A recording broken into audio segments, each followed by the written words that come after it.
Empoleon tanks the Sky Attack like an absolute boss. We then throw 4 Steel Wings and the Hydro Cannon. Hydro Cannon will be secure on the knockout. The opponent's final Pokemon is the Pancake, aka Stunfisk, and Stunfisk is not in for a good time. Welcome back to the channel. Finally, Season 18 is here, and my god, the shadows look phenomenal this season. We're going to be taking a look at, of course, Empoleon, a fan favourite and a favourite of mine, with double dragons in the back. This, of course, is a standard ABB team, with Empoleon operating as an anti-ice, anti-charm, with the 2 dragons just going to brute force their way through everything else. Without any further ado, let's get into the battles. And in game 1, we see the counter user in the lead. Not fantastic, we say switch into Dragonair. The opponent goes straight for the Psycho Boost. Of course I'm going to shield a Psycho Boost, a very good move, despite Defense Deoxys not having the highest attack stat. We then farm up, throw the Body Slam on the CMP type Body Slam, forces our shield back. This Psycho Boost is now 2-stage debuff, so we will tank it like an absolute boss. Looking at Defense Deoxys' health, I'm thinking I can Dragonair farm all the way down. However, I chicken out, because I've apparently got very small cojones and throw the Body Slam. Body Slam does secure the knockout, and then they send out Umbreon. Umbreon going to be looking for the full Snarl farm downs. I'm going to fire off the Body Slam. If Switch Timer does pop up, which it does, I'm going to pivot into the Penguin, minimising the free farm.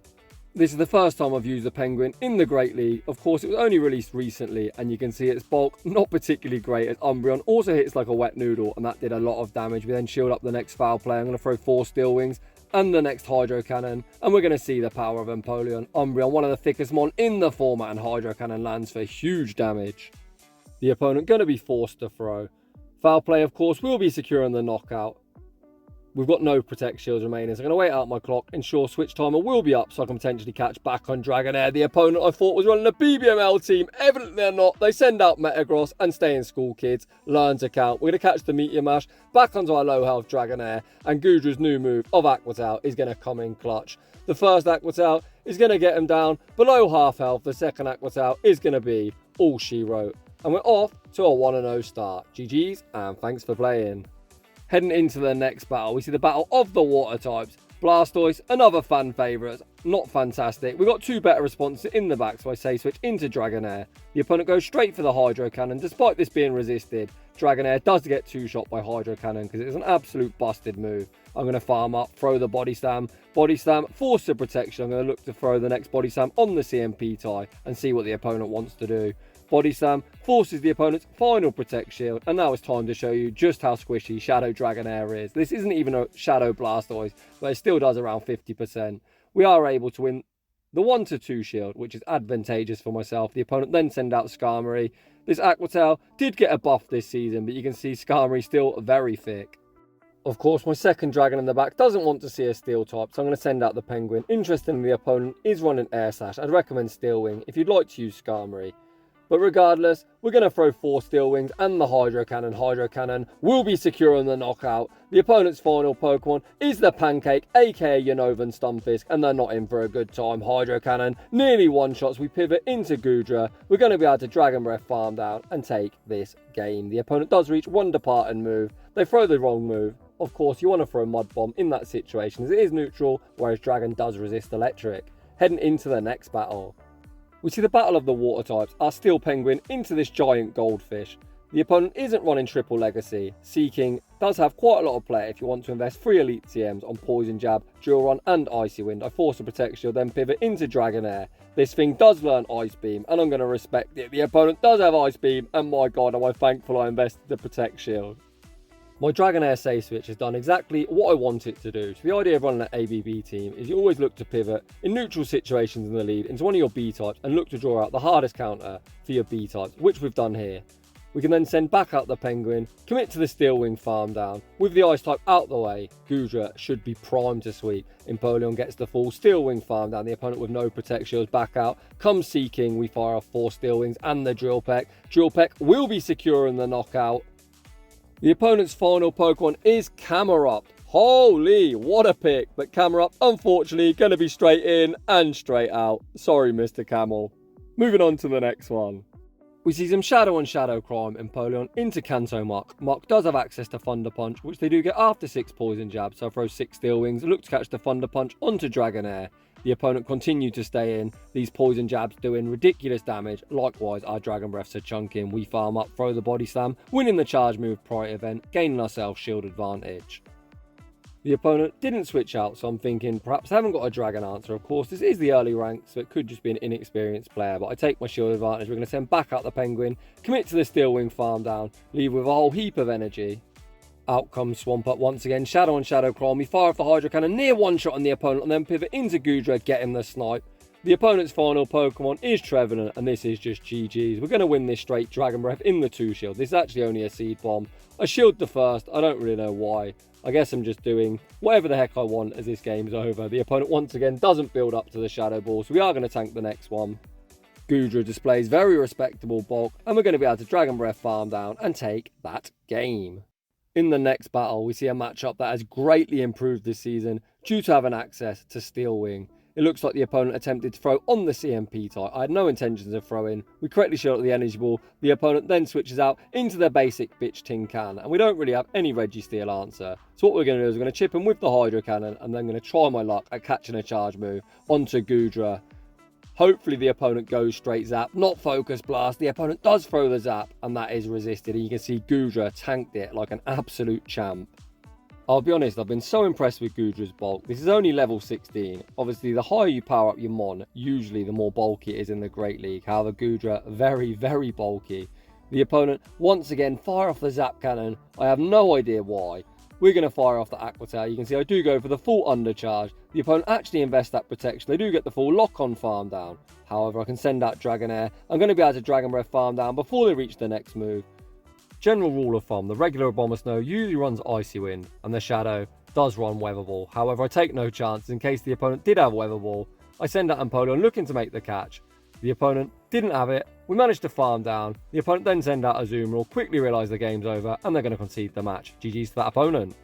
Heading into the next battle, we see some more Shadow on Shadow crime. This is probably a pretty advantageous matchup for us, due to us resisting the quick move. It's even more advantageous when the opponent throws after just 5, going straight for the resisted Aerial Ace. I tank the damage, pivot into Dragonair, and the opponent answers my Dragonair save switch with Goodra. As the opponent has stayed in, chipping me with some wing attacks, the opponent's definitely going to be able to Dragon Breath farm me all the way down and maintain alignment. However, we can send out Empoleon. I'm just going to shield once, commit to the Steel Wing farm down and see what the opponent wants to do.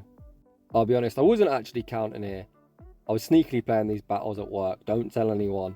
However, we do shield once. I didn't know if they had the energy for the Power Whip. Regardless, I don't really give a crap, I'll be brutally honest. Back out comes Gligar. We fire off the Hydro Cannon, securing the knockout. The opponent's final Pokemon is Feraligatr. We're going to look to force the final shield with the Drill Peck and pivot into Goodra. The recommended second move for Feraligatr is Ice Beam, although the opponent has only thrown 6 Shadow Claws and that would take 7. However, regardless, I'm going to be able to shield once. The opponent isn't going to be able to bait with a Hydro Cannon, reach the Ice Beam. This once again only a Hydro Cannon, which we're going to survive. We're going to return fire with the Power Whip, and that is going to be all she wrote. GG's, and thanks for playing. Heading into the next battle, we see Shadow Swampert in the lead. It's a bit of a yikes from me. I'm going to throw 5, attempt to catch a Hydro Cannon onto Goodra. Unsuccessfully, the opponent farm up 2-9. I'm calling the bait. The opponent does bait with the Hydro Cannon, and then they answer my Goodra save switch with Skarmory. It's nice to bait the Steel type out, so Dragonair doesn't have to face it. However, as the opponent chipped me with the resisted Hydro Cannon, this opponent is going to get a very aggressive farm down, which of course isn't great. Empoleon does resist all moves, but we are very glassy. The opponent gets a huge farm down and we're in trouble. I see zero reason for the opponent to bait. They're probably going to YOLO the Brave Bird. However, this is day 1 of the season. We need to test stuff out, so let's see how much it does. Bear in mind, this is resisted and we almost get one shot. I'm thinking, can I Steel Wing farm down with the lowered defense? I cannot, so I pivot into Dragonair and I am going to have to shield up the Sky Attack. The opponent's final Pokemon is Venusaur. They go straight Frenzy Plant, and I think this is a huge mistake, as this would be the hardest hitting move left in the game. I do tank it, and now the fast move beatdown just isn't going to happen. We do manage to Dragon Breath farm down Venusaur. However, Skarmory comes in, gets the Steel Wing farm down, and Swampert is going to Mudshot farm down, and they're going to take that game. Well played, opponent. Just for some clarity, Earthquake, of course, would be the hardest hitting move left in the game, but Frenzy Plant from Venusaur hits a lot harder than a resisted Hydro Cannon from Swampert. In the next battle, we see Skarmory in the lead. The opponent make a very nice catch, catching the Hydro Cannon onto Shelgon. However, they actually shield anyway. We pivot out into Dragonair as Dragonair does outpace Shelgon, and we manage to take it straight out. To my surprise, the opponent actually send out Graveler. They're going to get a very nice, aggressive Volt Switch farm down, but not before we make the departed Aqua Tail. Aqua Tail forces a Protect Shield. The opponent is now all shields down. We're just going to send out Goodra, let it operate as the damage sponge. A-Grav, a very fun pick in some Fiend Cups, and you can see why, as that Stone Edge hits insanely hard. The opponent can throw whatever they like. A 2-shield Empoleon is going to be the key to victory. The opponent once again YOLO the Stone Edge. They pivot out into Skarmory. I've learnt my lesson. We're going to respect the potential Brave Bird, and this Spy Sword hits me with a return, which of course equally would hit quite hard. I overfarm, fire off the Hydro Cannon. It's going to be high Skarmory, bye Skarmory. Graveler, due to its rock electric typing, going to take neutral from the Steel Wings. 2 Steel Wings is enough to take that game. In the next battle, we see Azumarill in the lead, the former king of the water types. However, I think it's fell so far down in the pecking order. I think Empoleon, Feraligatr, Wish Daddy Cash, Swampert are all objectively better. The opponent fire off the Play Rough, which is resisted. Once again, 1, 4 and 7 for good timing. You can see the first Drill Peck lands. For decent damage, this Steel Wings are absolutely chunking through Azumarill. Due to the sub Fairy type and they hit for neutral, the second Drill Peck secures the knockout and I instantly pivot. Alolan Marowak temporarily comes out. The opponent then pivot out into Skarmory once again, running Air Slash. Again, I've said it earlier in the video, if you're going to use Skarmory, use Steel Wing. Steel Wing is a good move. Air Slash is essentially a piece of shit because it is so clunky and so slow at generating energy. Of course, we've seen the opponent's full team, so I'm just going to save 2 shields for Goodra and just try and Dragon Breath the shit out of that Marowak. We send back out the Penguin. I'm going to throw 4 Steel Wings and the Hydro Cannon. I'm going to go for a slight undercharge. Knowing this won't knock out, just trying to stall the Switch Timer, not giving Marrow any free farm. You can see Switch Timer pops up, I pivot into Goodra, and you're going to see some real indecisive play here. I've played Sahdow Dragonair into Marowak, and I know I very comfortably Dragon Breath it all the way down. Of course, Goodra isn't a Shadow, and these Dragon Breaths aren't doing anywhere near as much as I expected. I decide to throw, giving the opponent a free turn. I think once I've committed, I should have just committed. So at this stage, I think, fuck it, I've made a mistake. We commit to the Dragon Breath farm down, we leave the opponent incredibly low. The opponent once again makes a mistake. I think they should have went for the Simul KO.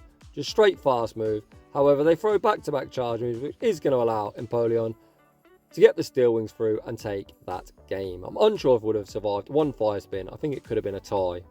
Heading into the final battle of the video, we see a great lead. The opponent safe switch into Gator. Once again, I'm going to look to gain myself early shield advantage, which we get, and then pivot into Goodra, as Goodra is the bulkier of the 2 dragons. The opponent build up to a potential Ice Beam, and I am going to respect it.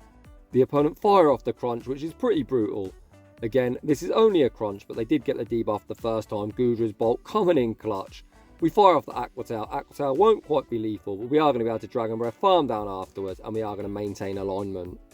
You're going to see here the opponent actually sniped me without taking any damage. Niantic, fix your game. I've got no idea why the opponent got a Dragon Breath through, and I did not, but it is what it is. Of course, we're going to send back out Empoleon as we do resist the Dragon Breath. We've just got to be mindful the opponent could throw the Power Whip. However, this is just an Aqua Tail. It's far too quick for a Power Whip.